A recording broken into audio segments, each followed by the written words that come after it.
Formalmente les doy la bienvenida. Muchas gracias a todos quienes están aquí. Es un gusto tenerles. Mi nombre es Rosana Mauro.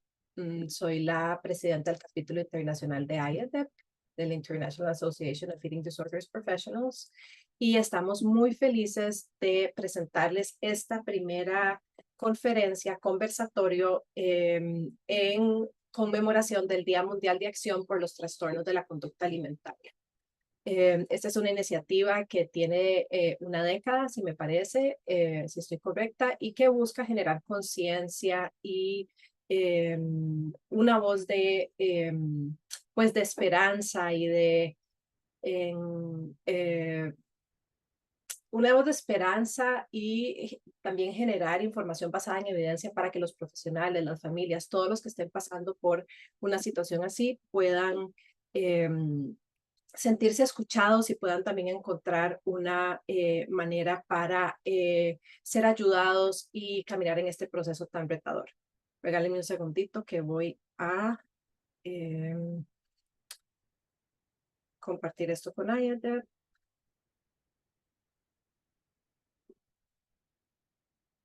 Esto es un montón de logística.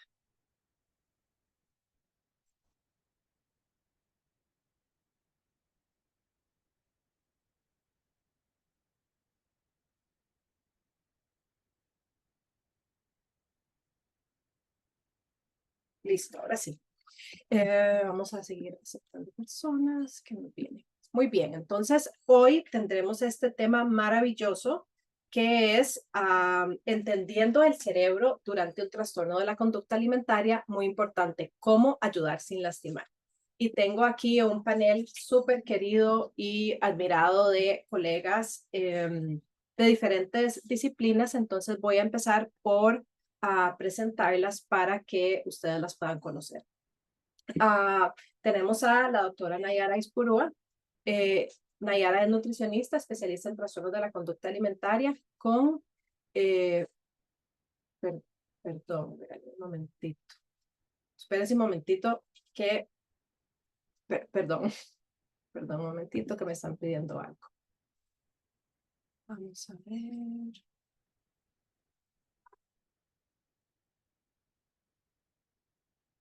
Listo. Vamos a ver.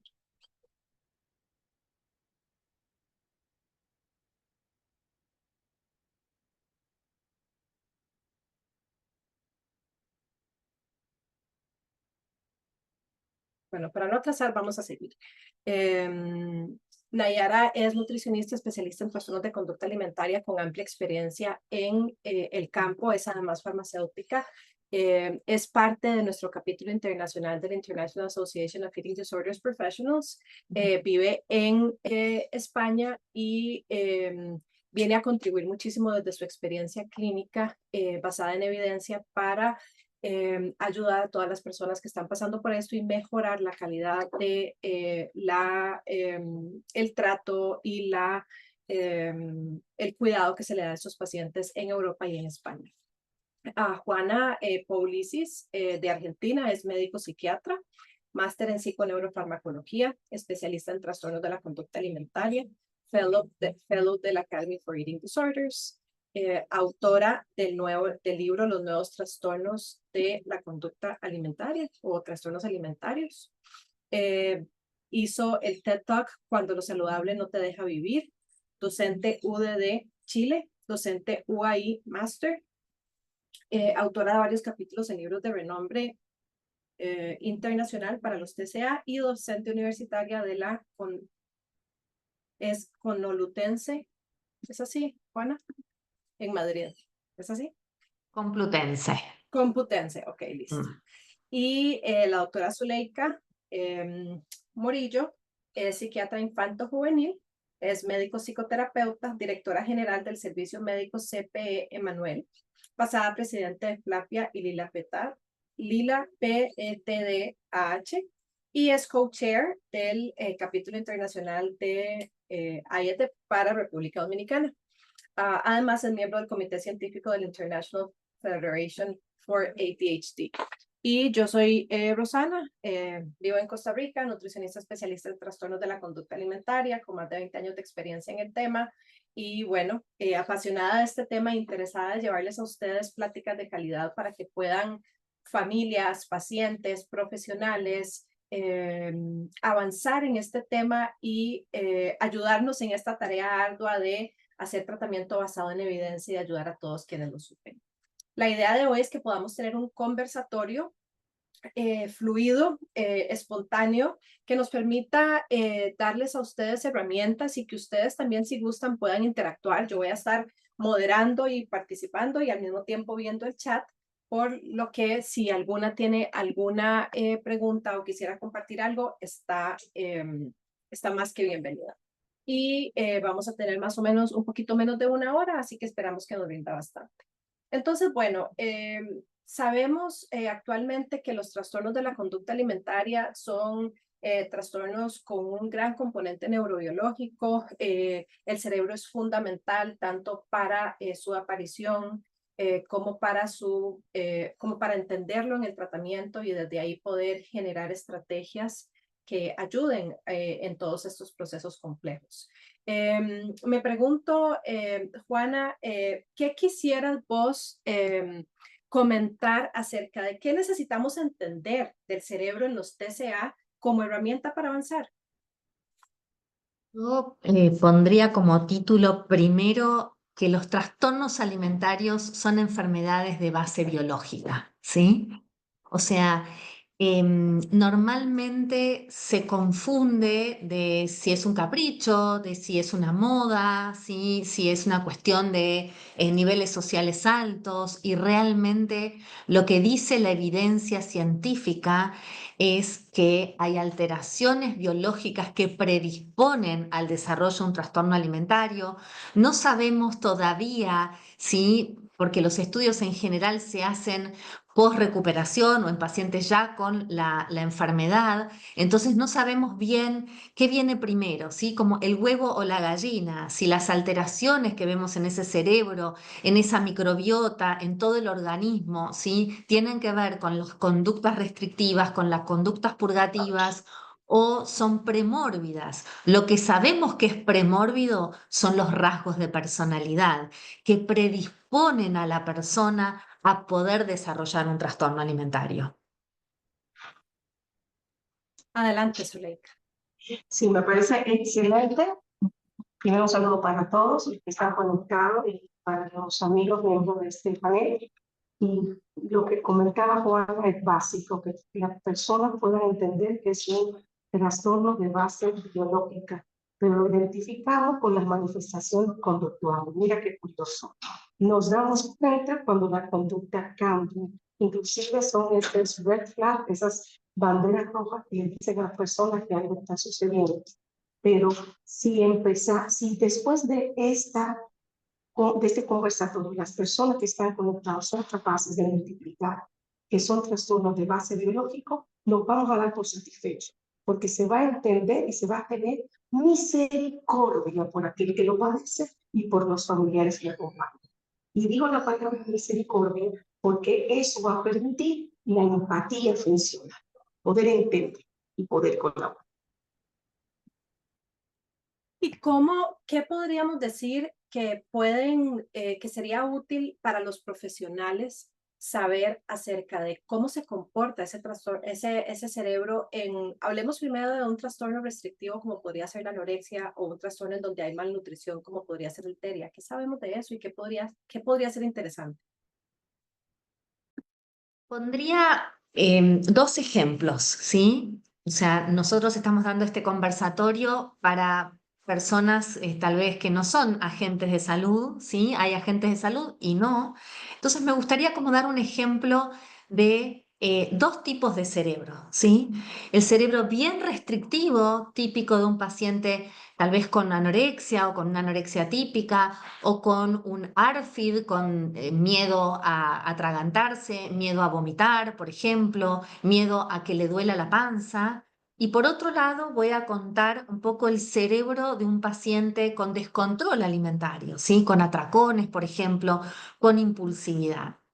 Entonces nos encontramos con dos cerebros totalmente opuestos, que no significa que uno en algún momento pueda, aquí hay una cuestión transdiagnóstica, pueda virar o que algún rasgo de personalidad tal vez impulsiva pueda hacer que aparezca el impulso del vómito o el impulso de algún tipo de purga. Entonces, si pensamos en ese cerebro puramente restrictivo, más miedoso, el cerebro va a ser de mucho freno, de una corteza prefrontal que dice cuidado, no lo hagas, una amígdala que está hiperfuncionante en el miedo, ¿sí?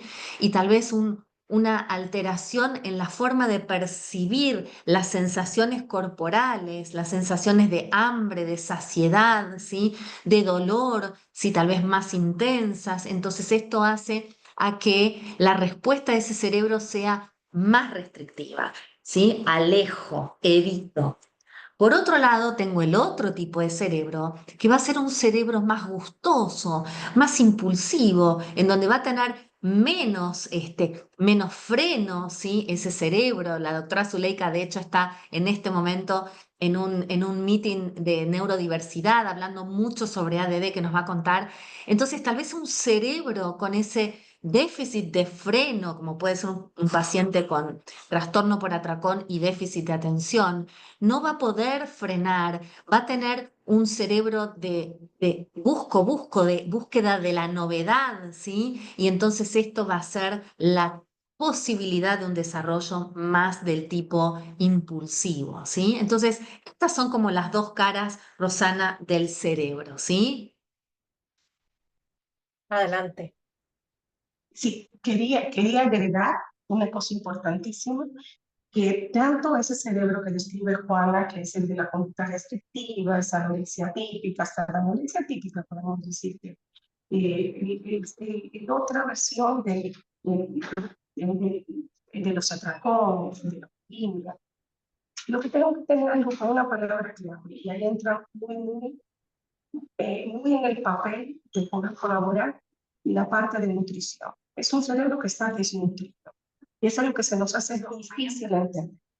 Es bien difícil de entender porque esa desnutrición no es visible, ni siquiera para médicos, porque no lo vemos en lo que llamamos la parte clínica. Cuando se mandan a hacer analíticas, tú no ves que hay una falla en el hematocrit a primer orden, no ves que hay algo que te da la alerta. Por eso es tan necesario hacer estos conversatorios, porque necesitas hacer esa interconsulta para poder ver que esa persona que está teniendo un cambio comportamental, que aparenta físicamente estar bien, necesita una clínica más específica para escudriñar y para poder colaborar y entender y hasta poner un diagnóstico real de lo que está sucediendo. Entonces, algo que comparten ambos cerebros que planteaba Juan es la desnutrición no visible.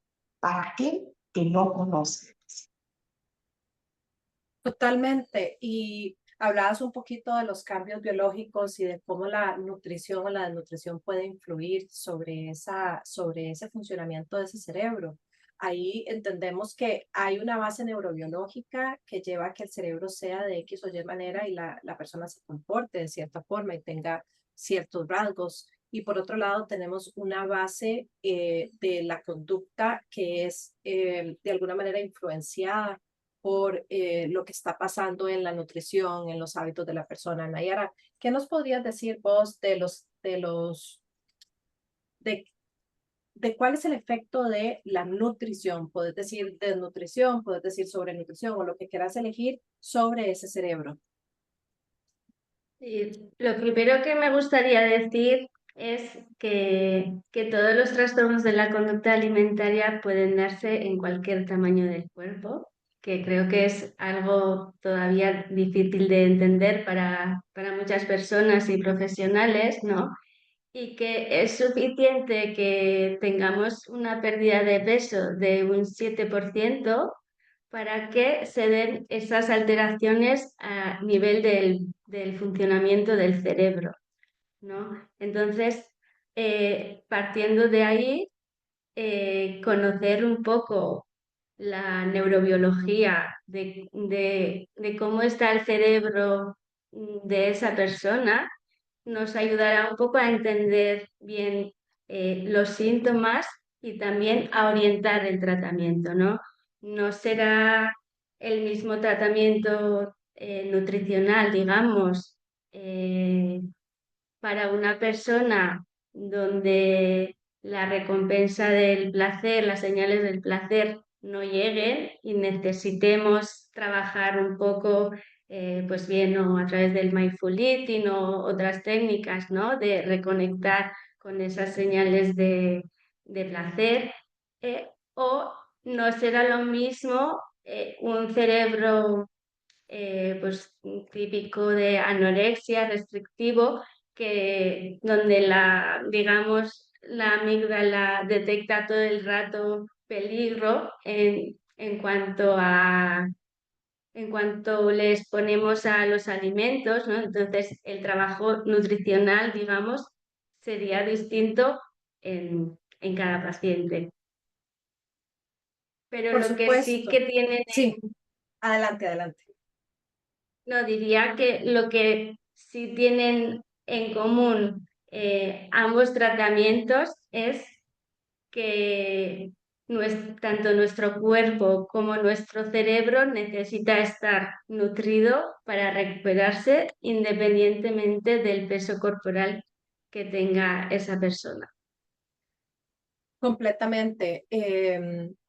Podemos tener el mejor equipo terapéutico, psicoterapéutico, hacer todas las terapias del mundo, que si ese cerebro no tiene la capacidad técnica, biológica, no tiene los nutrientes para poder aprehender las terapias que está llevando, no vamos a tener recuperación.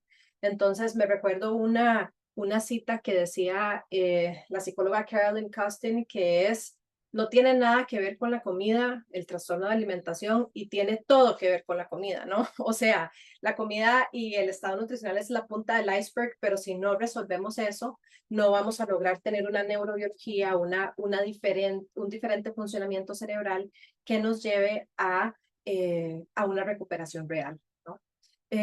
Y cómo, para cualquiera de las tres les pregunto, ¿cómo creen ustedes, cuáles estrategias creen que podría haber desde todo lo que conocemos de la neurociencia, del temperamento, de estos rasgos que hablabas, Juana? ¿Qué estrategias podría haber? Hablemoslo primero para los profesionales y luego para los papás, para poder dar un tratamiento que sea más efectivo y que tome en cuenta todo este bagaje de conocimiento que tenemos de cómo funciona este cerebro en los TCA. Empiezo. En principio, a los agentes de salud que trabajan en trastornos alimentarios, a muchos les cuesta trabajar en exposición en sesión. La exposición de alimentos temidos, la exposición de disminuir la actividad física, la exposición de un paciente a no ir al baño y a que los padres se queden cuidando ese tiempo necesario para que el paciente no pueda ir a vomitar. Es necesario para que ese cerebro se habitúe a dejar un circuito, un cableado muy conocido, que es el de la conducta alimentaria, ¿sí? Entonces, si nosotros como agentes de salud no acompañamos, no vemos el nivel de ansiedad que le genera incluir un alimento o no los exponemos a eso, y solamente hacemos una terapia hablada, el tratamiento del TCA no sirve, ¿sí? Y lo único que estamos haciendo es de alguna manera cronificar al paciente.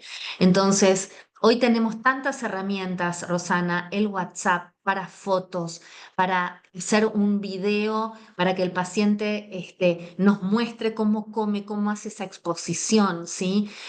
Dar indicaciones a las familias para entender y darle herramientas para cómo bajar la ansiedad en un momento tan difícil de hacer una exposición a algo tan temido como puede ser un plato de pastas, ¿sí? O algo dulce para un paciente de los nuestros, o no hacer la actividad física necesaria, mandada por su cerebro ese día. Así que uno de los temas más importantes es la exposición. Y otro es el acompañamiento, que también digamos, lo acabo de nombrar.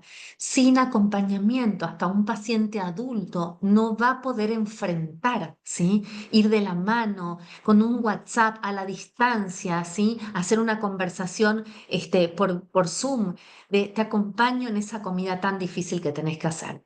Como cuando alguien tiene que ir a un médico a recibir una noticia difícil, necesita compañía.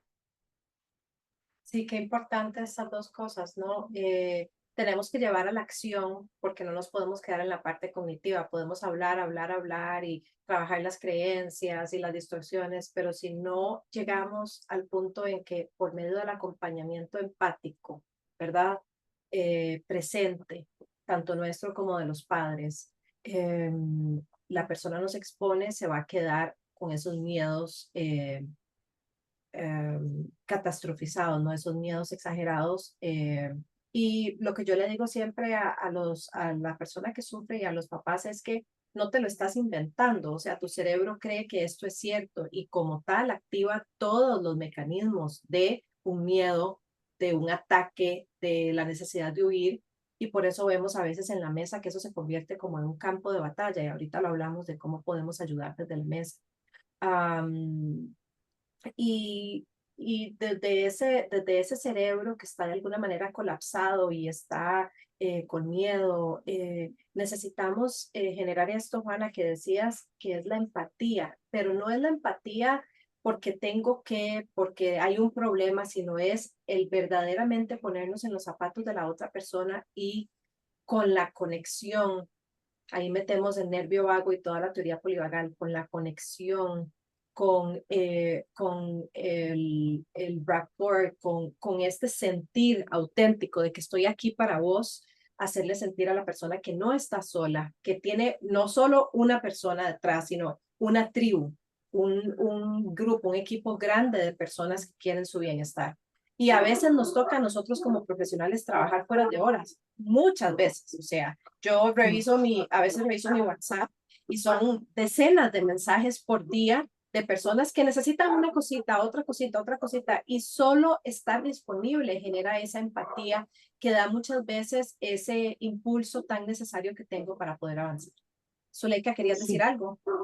Sí, yo realmente estoy de acuerdo con todo lo que usted plantea y me gustaría como dividirlo en tres partes. ¿Cuál sería una estrategia para los profesionales? Para los profesionales, pues entender que el mundo de los desórdenes de alimentación, sus necesidades, son tan complejas, tan peculiares que ameritan formación continua. Formación continua desde el que tenemos décadas trabajando en esto y hasta el que está iniciando. Porque tú puedes ser un profesional especialista en CBT, en terapia cognitivo-conductual, pero sin embargo, si no has aplicado eso específicamente para el desorden de alimentación, la implementa y hay una falla en respuesta a la violencia terapéutica. Eso es lo primero para los profesionales, empezar a adentrarse. Cuando te adentras, te apasiona y verdaderamente hay un cambio. Luego, para la familia, el tema de poder tener tolerancia consigo mismo. Es muy doloroso el acompañamiento de un paciente con problemas de alimentación, porque a veces hay semanas que son fabulosas, maravillosas, y uno cree que todo va bien. Yo que soy psiquiatra infantil juvenil, los jóvenes que se van a colegio, a la universidad, y los padres dicen, pero todo ya va bien, ¿qué pasó? ¿Por qué volvió a tal conducta? Porque realmente esto no es fácil para ellos, pero tampoco para ustedes, y los profesionales lo entendemos, lo sabemos, y es lo que queremos transmitir a través de estos encuentros. Y esa perseverancia se tiene que sustentar en el amor y en haber elegido profesionales con empatía y formación adecuada. Porque esto dura, yo tengo una frase, más de lo que nos gustaría. Y luego también algún paciente se habrá conectado, porque esto es libre. ¿Qué cosa para superar eso? ¿Qué cosa que le permita verdaderamente tener una técnica? Pues yo, a veces decimos día a día. Pues a mí me gusta decirle que viva el día en tres partes. Mañana, tarde y noche. Porque cada parte va a ser un reto. Cada parte va a llevar algo diferente. Pero te vas a dar cuenta que cuando logres terminar la noche y has podido tener una conciliación contigo mismo y a la vez con lo que es alimentarte, el mundo lo ves distinto. Y eso es lo que buscamos. Sí, Daniel. Sí, sí, al final, uniendo un poco con lo que ha dicho Zuleika, ¿no? Que pues al final los tratamientos de un trastorno de la conducta alimentaria generalmente pues son largos en el tiempo y pues al final la familia o ¿no? quien acompaña se va desgastando, la persona que sufre también, ¿no? Al final se hace cansado y entonces, bueno, un poco es el día a día, el bocado a bocado, que muchas veces parece que no hay avances, pero si luego echas la vista atrás, es como, sí, sí hay avances. O sea, antes no comía esto, ahora ya viene comiendo esto, antes necesitaba hacer más ejercicio, ya no. Entonces, bueno, es un poco, ¿no? Explicarles a la familia que no es fácil, que no va a ser algo que de la noche a la mañana vaya a desaparecer, pero que la persona que está sufriendo necesita ese apoyo de un otro, ¿no? Y también que ese un otro, a su vez, ya tiene bastante con la situación, pero a su vez que intente estar lo más regulado posible a nivel emocional, ¿no? Porque no solamente es el acompañamiento, sino cómo se hace ese acompañamiento, ¿no? Habéis hablado un poco pues de la empatía, pero bueno, pues al final la familia también necesita aprender todas esas estrategias, ¿no? De validar esa emoción que muchas veces es difícil de entender cómo es posible, ¿no? que tenga miedo a comer un plato de cualquier cosa, ¿no? Entonces, un poco validar esa emoción, pero a la vez que sea firme en ese sentido de esto es tu única medicina, o sea, no hay otra opción para que te recuperes de aquí, ¿no? De ahí yo creo que la importancia también del tratamiento nutricional que muchas veces se deja como para después. Primero hago terapia y después, si eso, eh, empiezo con el tratamiento nutricional, ¿no? Entonces, para mí es como necesitan ir juntos o de la mano, digamos, y mientras ese proceso, la familia necesita aprender, bueno, y la paciente o el paciente, pues o bien técnicas de respiración, técnicas pues de escritura, de, bueno, quizá utilizar objetos sensoriales donde pueda liberar, ¿no? Ese estrés o esa ansiedad que siente durante las comidas. Bueno, al final el tratamiento conlleva como muchas cosas, ¿no? Sí, muchas gracias. Tienes toda la razón con lo que decís. Gracias a las tres. Am, Sin importar cuál sea el trastorno de conducta alimentaria que tenemos, hay que entender que ese cerebro está sufriendo, porque los trastornos de conducta alimentaria son trastornos con alto nivel de estrés. Eso lleva a que hormonalmente, bioquímicamente y en todo el sistema nervioso haya una huella de estrés que influye, generándose como una cierta pongámoslo así, una cierta barrera para que la persona pueda estar en sintonía, en calma y hacer aquello que tanto teme, pero que le ayuda a recuperar. Entonces, en los trastornos restrictivos tenemos la agravante, como decíamos, de la desnutrición, lo cual lleva a que haya déficit específico de nutrientes básicos que va a dificultar que las personas puedan entender, puedan procesar, puedan recordar, puedan medir los riesgos, ¿no? Y se han hecho algunos estudios bastante interesantes y sabemos que lamentablemente los nutrientes que las personas con trastorno restrictivo eliminan muchas veces son aquellos que necesitan. Por ejemplo, la yema del huevo tiene la colina, tiene la grasa, ¿no? Y esto es fundamental para la zona frontal prefrontal en el cerebro. pescados eliminan el salmón, que es el que más omega 3 tiene, o los atunes o las sardinas, ¿no?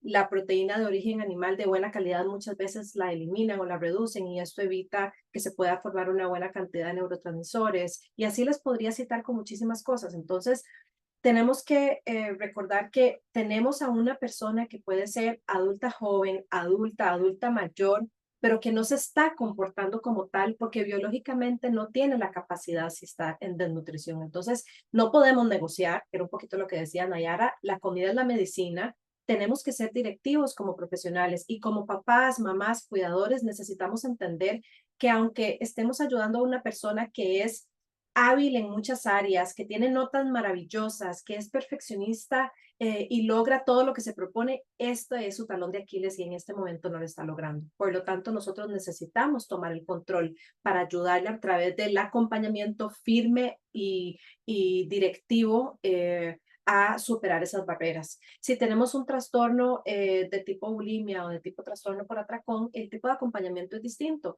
Si bien puede haber un cuerpo que se vea distinto, que no sea un cuerpo pequeño, pueden haber las mismas desnutriciones porque muchas veces se eligen alimentos de alta palatabilidad, pero que no tienen ciertos micronutrientes.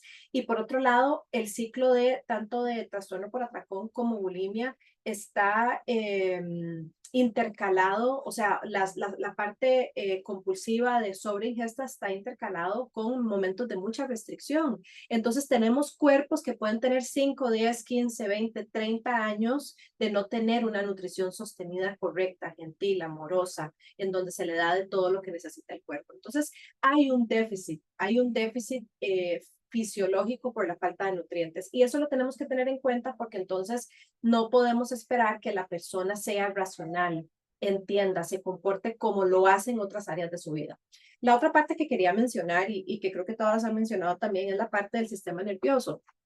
Desde la teoría polivagal sabemos ahorita que hay una gran importancia, particularmente del nervio vago, que nos atraviesa, ¿verdad? Todo esto y que regula de alguna manera nuestro funcionamiento basal. En los trastornos de la conducta alimentaria hay un estado de disregulación desde el sistema nervioso y se está prevaleciendo los mecanismos de ataque huida, o sea, sistema simpático o parálisis, estoy congelada, el sistema nervioso vagal dorsal, ¿no? Entonces, una de las cosas que nosotros ya llevándolo a la acción y llevándolo a aterrizarlo como algo que de herramientas sostenidas, necesitamos bueno, primero como profesionales, como decía Zuleika, formarnos, es una de las formaciones que más les recomiendo yo, teoría polivagal aplicada, TCA, trauma, teoría polivagal y TCA. Y por otro lado, nosotros podemos hacer una lectura del paciente y su familia, en cuál estado están. Están en ataque huida, están en conexión, que al principio casi ninguno lo va a estar, ¿no? Porque están verdaderamente estresados y agobiados o están paralizados. Y a partir de ello podemos ayudarles con ejercicios muy específicos para calmar este sistema nervioso. ¿Cuándo es el mejor momento? Antes, durante y después de las comidas, porque ahí llegamos como a un campo de batalla a decir, necesitamos hacer las cosas, pero estamos colapsados y tenemos que encontrar la manera de sacar esta tarea adelante, ¿no? Entonces, súper importante ayudar a las personas desde las herramientas que ustedes tengan a generar un protocolo previo a las comidas, durante las comidas y post comidas. Puede ser lavado consciente de manos con respiración, puede ser tener un aceite esencial de menta o de lavanda, puede ser si la persona está sumamente ansiosa y está en este ataque o huida, tener, como decía Nayara, un juguetito sensorial que ayude a aterrizar, puede ser una manta pesada sobre el abdomen, puede ser comer encima de una bola grande de estas de ejercicio, puede ser hacer una oración en familia, puede hacer una distracción. Y si más bien estamos en un estado de congelamiento en donde estamos como paralizados, tanto nosotros como familia, como el paciente, más bien necesitamos activar un poquito ese sistema nervioso. Puede ser nuevamente con aceite esencial, por ejemplo, de canela o de romero, que nos podemos poner un poquito aquí e inhalar. Puede ser hacer un movimiento suave de cuerpo. Así, no vamos a poner a la persona con un trastorno restrictivo a hacer ejercicio, pero podemos ponerle a hacer así, nada más. O hacer un estiramiento. El nervio vago se trabaja a partir de las áreas en el cuerpo por donde atraviesan. Y entonces podemos, por ejemplo, hacer un masajito suave de orejas y ahí vamos a estar estimulando este sistema vagal ventral. O podemos hacer un estiramiento y le podemos decir a la gente que lo haga antes de las comidas. Yo siempre digo que hagan estas cosas sin esperar nada a cambio, porque lo que estamos haciendo es entrenando un sistema nervioso que poco a poco va a aprender a funcionar desde un nivel de operación que ayuda al bienestar. Y nosotros no queremos nada más normalización de peso o de comida, nosotros queremos bienestar, queremos conexión, queremos que esta familia se vuelva una guerrera en contra del TCA, no en contra de uno u otro. Y bueno, ahí habría mucho que hablar por toda la parte interpersonal. Pero les dejo esas ideitas para que las tomen en cuenta. Juana o Zuleika. Rosana, quería Bueno, agregar algo más a lo que estabas diciendo, además de la estimulación del vago. Ustedes saben que una área del cerebro que se llama la corteza motora primaria está cerquita, muy cerquita de la amígdala y de la corteza prefrontal, que son áreas muy activas en las personas con restricción, con anorexia, ¿sí? Entonces, y también, digamos, en los pacientes con trastorno por atracón, muy cerquita de núcleo accumbens, que es el que pide. Entonces, poner en movimiento, que es un poco lo que dice Rosana, ¿no? Poner en movimiento al paciente, que movimiento no significa ejercicio, ¿sí? Como decía, lo que hace es conectar esa área con las otras y regular ese cerebro también desde otra perspectiva, la que dice Rosana, ¿no? Para que la amígdala se calme, para que la corteza prefrontal no tenga tanto freno, para que cuando hay mucho impulso de hacer algo, sí, haya un poquito de más calma, ¿sí? Como decía Rosana, un poco de estiramiento. Hasta cuando tengo una paciente demasiado desnutrida, jugar a los dados, ¿sí? Poner una fichita en un rompecabezas puede ser movimiento para ese cerebro, ¿sí? ya. Y me gustaría agregar que todo esto, fíjate que una de las cosas que vemos en la familia, Juana, es que nosotros que estamos en el mundo médico, en el mundo de psiquiatría, ellos me hablan de que esto es una enfermedad, pero ellos necesitan una pastilla mágica. Ellos necesitan, ¿cuántos padres nos dicen a nosotros, inclusive colegas del área de psicología, medíquenlo, doctora, porque tienen la expectativa de que va a haber un medicamento que va a eliminar todo. Entonces yo creo que es importante que volvamos como a hacer una sumatoria. Un cerebro desnutrido no responde igual. Las moléculas son buenas, hay que aplicarlas, son necesarias, porque la sintomatología subyacente, esas cosas que pasan a nivel conductual, necesitan atenuarse para que el paciente pueda responder, pero la respuesta no va a ser igual que la persona que está nutrida, que está bien alimentada, decimos el lenguaje coloquial en toda la región del Caribe. Entonces, tener en consideración que cuando se usan medicamentos por parte de los profesionales, saber que no se desesperen también en la respuesta que están buscando, porque muchas veces vemos a colegas, inclusive del área de salud mental, que dicen que la molécula no funciona, pero es que se olvida el tipo de paciente con el que están trabajando.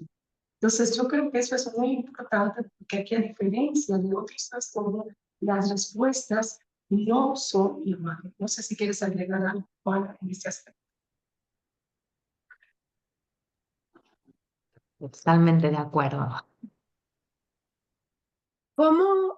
¿Cómo dirían ustedes que podemos ayudar a las familias, y vean que esto no tiene edad, porque los adultos también necesitan acompañamiento, a manejar la resistencia, la dificultad, el miedo, el conflicto durante las comidas para que la comida pueda ser exitosa? ¿Qué dirían ustedes? Para mí, lo más importante es validar la experiencia de esa persona. Que aunque desde fuera sea difícil comprender la situación, hacerle saber que estás ahí a su lado, para que por lo menos la experiencia, que va a ser probablemente ansiosa y difícil, no sea solitaria, ¿no? Pero sí que es verdad, un poco uniendo con lo que ha dicho Juana, ¿no? Necesitamos ese movimiento para que después el cerebro, digamos, esa amenaza que está recibiendo actualmente, se dé cuenta que no es una amenaza real, ¿no? De que, bueno, a través de la exposición sienta que cada vez sea más fácil alimentarse.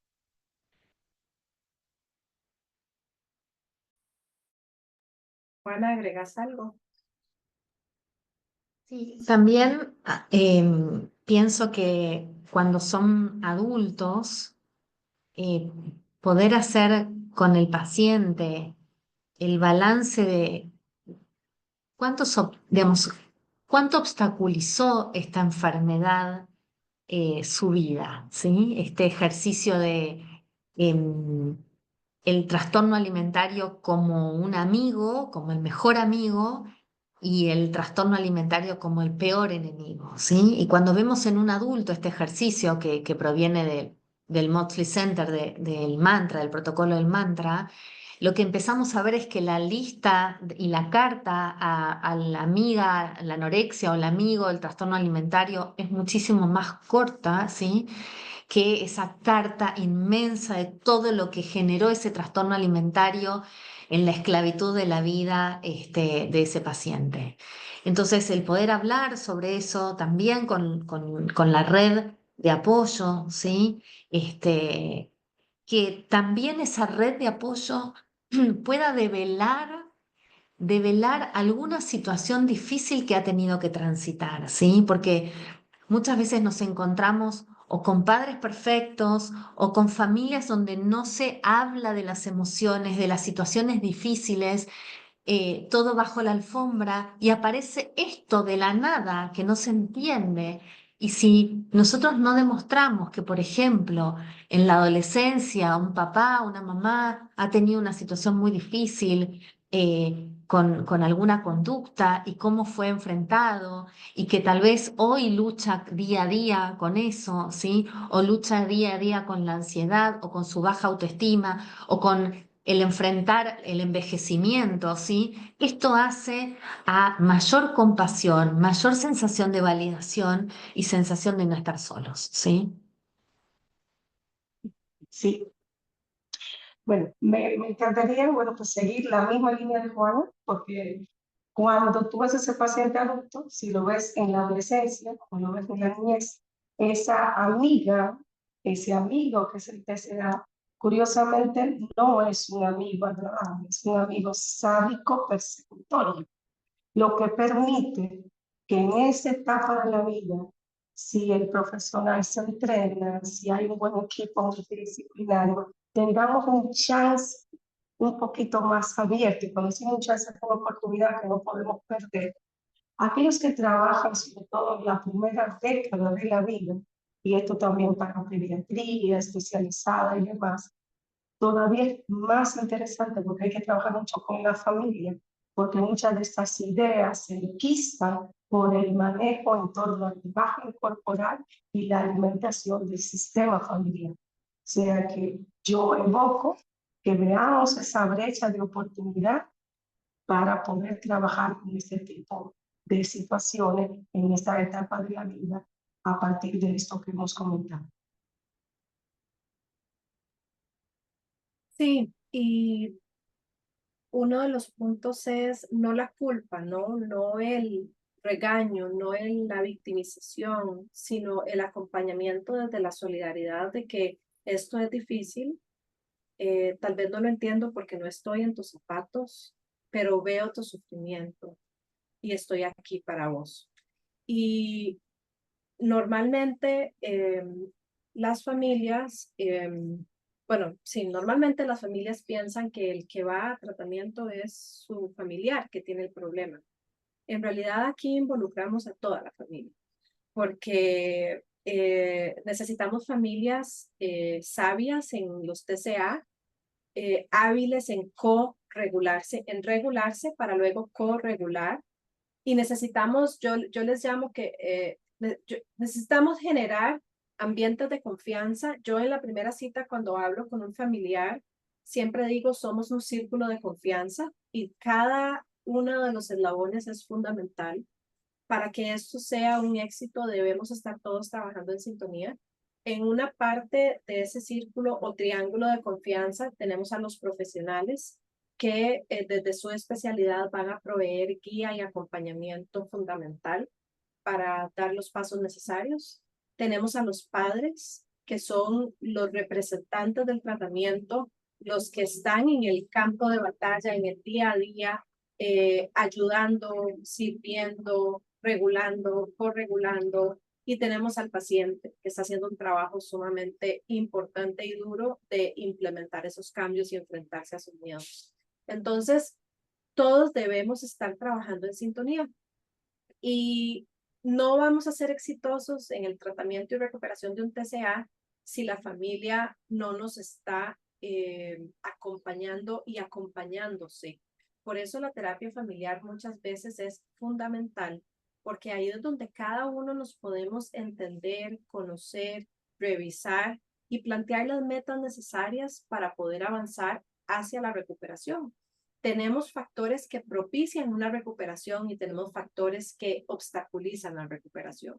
Y muchas veces en los ambientes extendidos, en familia, en comunidad, vemos que tenemos que resolver ciertas cosas, desde algo tan básico como que alguien esté haciendo dieta en la familia, o que haya un lenguaje de cultura de dieta, o que haya un body shaming, o que haya un yo te hago a vos toda la comida, pero yo no puedo comer eso, yo no quiero comer eso, vos podés aumentar peso, pero yo estoy perdiendo peso. Tenemos que revisar muchísimas cosas y también para ustedes que son papás, mamás, o sea, somos papás y mamás, pero no es que tengamos todo aprendido, estamos aprendiendo sobre la marcha y muchas veces necesitamos asistir también nosotros a terapia, trabajar con alguien que nos ayude no solo a lidiar con todos nuestros sentimientos y emociones, sino con traumas que podamos tener y con formas de podernos regular nosotros mismos, porque difícilmente vamos a poder regular a alguien de palabra, ¿verdad? Decirle cálmate, no te preocupes, todo está bien. Tenemos que, y esto lo decía Juan al principio, llegar a la acción, ¿no? O sea, ¿cómo enseñamos la regulación? ¿Cómo enseñamos que la comida está bien? ¿Cómo enseñamos que si tengo un hijo adolescente y yo estoy en la perimenopausia o menopausia, mi cuerpo va cambiando y eso está bien también y yo abrazo ese cambio? ¿Cómo es que no me empiezo a hacer cirugías estéticas ni me empiezo a poner filtros en redes? ¿Cómo imito yo ese comportamiento o cómo más bien modelo ese comportamiento para que luego las personas que se están recuperando puedan también sentirse validadas y acompañadas desde el ejemplo, ¿verdad? ¿Qué más agregarían ustedes para acompañar sin herir, para dar contención, para manejar la resistencia? Bueno, Yo, o sea, justamente iba a decir un poco eso, ¿no? Que el acompañamiento no consiste solamente en estar presente, que ya es bastante, pero sí, sino también en el modelaje, ¿no? ¿Qué estoy comiendo yo? ¿Qué estoy diciendo yo de los alimentos? ¿Qué opino yo de los demás?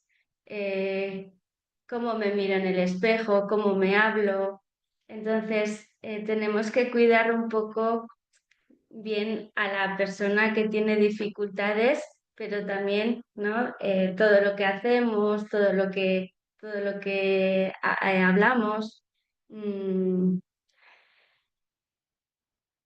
y muchas veces quizá esa parte es como a veces la que más cuesta, ¿no? Porque muchas veces es de, bueno, mi hija, mi hijo está en tratamiento, pero yo no necesito. Entonces siempre es como a veces una lucha, ¿no? De qué necesitamos para recuperarse una persona.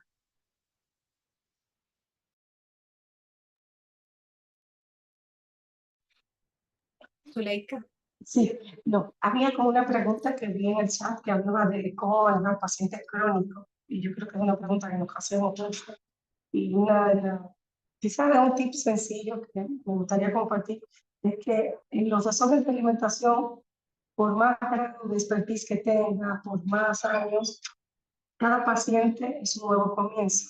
Y no es, el tema es la técnica que tengas, irla organizando en torno a personas con experiencia, entrenamientos específicos de desorden de alimentación, pero también saber que quizá el paciente crónico nunca hizo una conexión real. A veces hemos tenido pacientes que hacen interconsulta con nosotros, con todo lo que estamos en este panel, y sin embargo ese paciente nunca conectó con un terapeuta y ha pasado años, inclusive ha estado en un nivel 3 de ingreso, pero no se ha dado eso. Entonces, nosotros prestamos a que lo crónico no necesariamente es sinónimo de que el paciente se ha enganchado y ha hecho un verdadero proceso.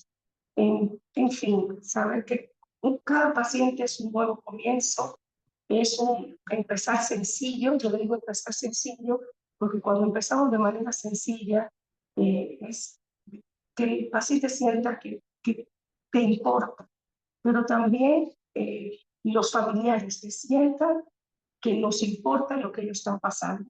Entonces es un poco como esta parte que me gustaría que quede antes de despedirnos el día de hoy. Gracias. Buenísimo, Zuleika. Yo quiero agregar algo con respecto a los pacientes con trastornos de larga data, severos y duraderos, ¿sí? Esos pacientes que continúan en restricción alimentaria eternamente, con sintomatología de purgas hasta los 50 años. Y lo que también, digamos, dice la evidencia científica, primero que hay nuevos protocolos para adultos, ¿sí? Como la terapia basada en el temperamento, el mantra del Maudsley Center, la terapia del RODBT para ayudarnos y también la incorporación. De hecho, con Rosana tenemos 2 pacientes que lo hemos trabajado, la incorporación de técnicas, ¿sí? Más sofisticadas, ¿sí? Potenciando el tratamiento conocido como puede ser la terapia de estimulación transmagnética, la terapia electroconvulsiva. O sea, uno piensa como, pero ¿cómo hacer ese tipo de intervenciones? Y la realidad es que pueden ser intervenciones que movilizan mucho al paciente en positivo, teniendo en cuenta que es una patología biológica, como dijimos al comienzo. A veces las intervenciones tienen que ser desde la neurobiología. Sí, totalmente. Y yo agregaría, y ya para terminar, porque sí que llevamos una hora, no perder la perspectiva que las personas, aunque tengan un trastorno de larga data y crónico, pueden recuperarse. Pueden recuperarse y en otros casos pueden tener una recuperación no total, pero suficientemente amplia que permita tener una funcionalidad muy buena y cumplir con objetivos y metas de vida verdaderas. Entonces, ¿por qué digo esto? Porque mucho de lo que yo veo es que han perdido la esperanza. La familia ha perdido la esperanza, el paciente ha perdido la esperanza.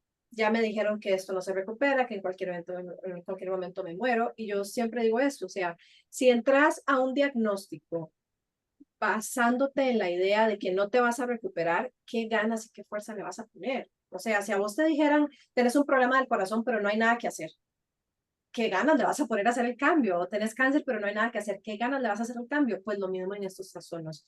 Como profesionales debemos usar todas las herramientas, como dice Juana, que ahorita hay bastantes, para llegar a ese cerebro, llegar a esa conducta, cambiar completamente lo que la persona está haciendo para que haya esa posibilidad de recuperación real y para que la persona